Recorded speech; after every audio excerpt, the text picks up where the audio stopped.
ஒரு அழகான கிராமத்தில் சோனுக்குருவி தன் பொண்ணு சிட்டுவோட வாழ்ந்துட்டு இருந்தா. அவங்களோட பக்கத்து வீட்டில் புச்சு காக்காவும் அவளோட பையன் கிச்சுவும் வாழ்ந்துட்டு இருந்தாங்க. புச்சு காக்கா ரொம்ப பொறாம குணம் பிடிச்சது. எப்போ பார்த்தாலும் இந்த புச்சு காக்கா சோனுக்குருவி கிட்ட சண்டைக்கு போயிட்டே இருக்கும். ஒரு நாள் இப்படிதான் சோனு அவ பொண்ணு சிட்டு கூட பேசிக்கிட்டு இருந்தா. சிட்டு, ஸ்கூல் ஹோம்ஒர்க்லாம் முடிச்சிட்டியா சிட்டு? ஆமாம் அம்மா, எல்லாமே முடிச்சிட்டேன். நல்லா படிக்கணும் சிட்டு, அப்போதான் எக்ஸாமில் நல்ல மார்க் வாங்க முடியும். இவங்க 2 பேரும் இப்படி பேசிக்கிட்டு இருக்கும்போது புச்சு காக்கா சோனு வீட்டு வாசல் நின்று சோனுவை கூப்பிட்டா. ஏ சோனு, வெளியே வாடி, வீட்டுக்குள்ள நீ என்ன பண்ணிட்டு இருக்க அப்படின்னு புச்சு காக்கா ரொம்ப சத்தமாக கத்திக்கிட்டு இருந்தா. சத்தம் கேட்டு சோனுக்குருவியும் சிட்டுவும் வெளியே வந்தாங்க. என்னாச்சு புச்சு காக்கா, ஏன் இப்படி கத்திக்கிட்டு இருக்க அப்படின்னு சோனுக்குருவி பொறுமையா கேட்டா. அதுக்கு புச்சு காக்கா இப்படி சொன்னா. என்னது, என்ன ஆச்சா? உன் வீட்ல இவ்வளவு பெரிய மரம் வளர்த்து வச்சிருக்கியே, எதுக்கு? எனக்கு தொல்லை கொடுக்கவா அதை வளர்த்து வச்சிருக்க? என்னாச்சு புச்சு காக்கா, அந்த மரம் உனக்கு எப்படி தொல்லை கொடுத்துச்சு? அந்த மரத்துல இருந்து விழுற எல்லா குப்பையும் என் வீட்டு வாசல்ல தான் வந்து விழுது. என் வீடு முன்னாடி ரொம்ப குப்பையா இருக்கு அப்படின்னு புச்சு காக்கா ரொம்ப கோவமா சொல்லுச்சு. அதுக்கு சோனு இப்படி சொன்னா. இது என்ன நியாயம் புச்சி? அந்த மரத்துல இருந்து நிறைய பழங்கள் கீழே விழும்போது மட்டும் அதை எடுத்துக்கிற, அதுல இருந்து இலை காஞ்சு விழுந்தா மட்டும் உன் வீட்டு முன்னாடி குப்பையாகுதா? எதுவா இருந்தாலும் நம்மளுக்கு கிடைக்கிறத நம்ம ஏத்துக்கணும் புச்சி. வீட்டு முன்னாடி குப்பையா இருந்தா பெருகி சுத்தம் பண்ணு புச்சி, எல்லாமே சரியாயிரும் அப்படின்னு சோனு ரொம்ப பொறுமையா பதில் சொன்னான். ஆனா புச்சு காக்கா ரொம்ப கோவமா, நான் ஏன் உன் மரத்துல இருந்து விழுற குப்பையெல்லாம் பெருக்கி எடுக்கணும்? அது உன்னோட மரம் தானே, அதுல இருந்து விழுற குப்பைய நீ தான் வந்து எடுக்கணும்.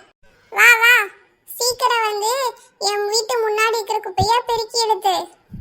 இல்ல புச்சு, என்னால பெருக்க முடியாது. இப்போ நீ வந்து குப்பைய பெருக்கி எடுக்கிறியா, இல்ல நான் அந்த மரத்தை வெட்டட்டுமா? என்னது, மரத்தை வெட்ட போறியா? இப்போ அந்த மரத்துல இருந்து இலை விழுதுன்னு சொல்லி நீ அதை வெட்டினா பிறகு எப்படி அந்த மரத்துல இருந்து உனக்கு பழங்கள் கிடைக்கும்? எனக்கு ஒன்றும் உன் வீட்டு மரத்துல இருந்து எந்த பழமும் வேண்டாம். மரத்துல இருந்து ஒரே குப்பையா கீழே விழுது, நான் அதனால இந்த மரத்தை வெட்ட போறேன் அப்படின்னு புச்சு காக்கா ரொம்ப கோவமா பேசினா. சோனு எவ்வளவு பொறுமையா பதில் சொல்லியும் புச்சு காக்கா கேட்கவே இல்லை. இதனால சண்டை ரொம்ப பெருசா வளர்ந்துக்கிட்டே போச்சுது. இந்த பிரச்சனைக்கு தீர்வு கொண்டு வர சோனு போலீஸ் ஸ்டேஷனில் கம்ப்ளைண்ட் பண்ணான். போலீஸ் ஸ்டேஷனில் இருந்து மின்னு புறா அங்கே வந்துச்சு. மின்னு புறா சோனுவையும் புச்சு காக்காவையும் கூப்பிட்டுச்சு. புச்சியும் சோனுவும் வந்ததும் மின்னு புறா இப்படி கேட்டுச்சு. என்னாச்சு, உங்க 2 பேருக்கும் என்ன பிரச்சனை அப்படின்னு போலீஸ் புறா கேட்டதும் உடனே புச்சு காக்கா இப்படி சொல்லுச்சு. அது வந்தீங்க மேடம், இந்த சோனுக்குருவி மரம் வளர்க்குறா. அந்த மரத்துல இருந்து எல்லா குப்பையும் என் வீட்டு வாசல்ல தான் வந்து விழுது மேடம். அந்த குப்பையெல்லாம் எடுத்துட்டு போன்னு சொன்னா இந்த சோனுக்குருவி என்கிட்ட சண்டைக்கு வரா மேடம். அப்படின்னு புச்சு காக்கா ரொம்ப நல்ல பிள்ளை மாதிரி பதில் சொல்லுச்சு. உடனே சோனு இப்படி சொன்னா. ஐயோ, இல்ல மேடம், இந்த புச்சு காக்கா பொய் சொல்லுது. என்னது, பொய் சொல்லுதா? அப்போ என்னதான் நடந்துச்சிங்க? இந்த மரத்துல இருந்து பழம் விழுந்தா மட்டும் புச்சு காக்கா பேசாம எடுத்துக்கிட்டு போறா. ஆனா இதுல இருந்து இலை காய்ச்சி கீழே விழுந்தா மட்டும் என்கிட்ட சண்டைக்கு வரா அப்படின்னு சோனுக்குருவி பதில் சொல்லுச்சு. ஓஹோ, இதுதான் உங்க பிரச்சனைக்கு காரணமா? இதுக்கு நான் ஒரு தீர்வு சொல்றேன். எப்படி இந்த மரத்துல இருந்து பழம் கீழே விழுந்தா நீங்க 2 பேரும் எடுத்துக்கிறீங்களோ, அதே மாதிரி தான் இந்த மரத்துல இருந்து காஞ்ச இலை கீழே விழும்போதும் ஒரு நாள் சோனுக்குருவி சுத்தம் பண்ணுச்சுன்னா இன்னொரு நாள் புச்சு காக்கா சுத்தம் பண்ணணும். அப்படி நீங்கள் பண்ணாதான் இந்த மரத்தில் இருக்கிற பழங்களை நீங்கள் எடுத்துக்க முடியும். இல்லைன்னா இந்த மரத்தில் இருக்கிற பழங்களை நாங்களே எடுத்துகிட்டு போய் இந்த ஊரில் இருக்கிற மற்ற பறவைங்களுக்கு கொடுத்துருவோம். அப்படின்னு மின்னுப்புறா சொன்னதும் உடனே பூச்சி காக்கா இப்படி சொல்லுச்சு. என்னது, பழத்தெல்லாம் நீங்க எடுத்துட்டு போயிருவீங்களா?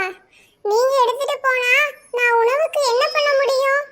அந்த மரத்தில் இருக்கிற பழம் உங்கள் 2 பேருக்கும் வேணும்னா அதிலிருந்து விழுற குப்பைகளை நீங்கள் தான் பெருக்கி சுத்தம் பண்ணணும். சரி மேடம், நாங்களே பெருக்கி சுத்தம் பண்றோம். ஒரு நாள் சோனுக்குருவி சுத்தம் பண்ணனா இன்னொரு நாள் நான் சுத்தம் பண்றேன்.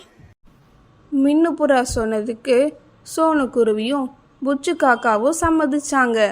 2 பேரும் மரத்துல இருந்து விழுற காஞ்ச இலைகளை பெருக்கி சுத்தம் பண்ணாங்க. அந்த மரத்தையும் ரொம்ப பத்திரமா பார்த்துக்கிட்டாங்க. இதனால அவங்களுக்கு அந்த மரத்துல இருந்து நிறைய பழங்கள் கிடைச்சிது. இப்போ 2 பேரும் எந்த சண்டையும் இல்லாம ரொம்ப சந்தோஷமா வாழ்ந்துட்டு இருக்காங்க.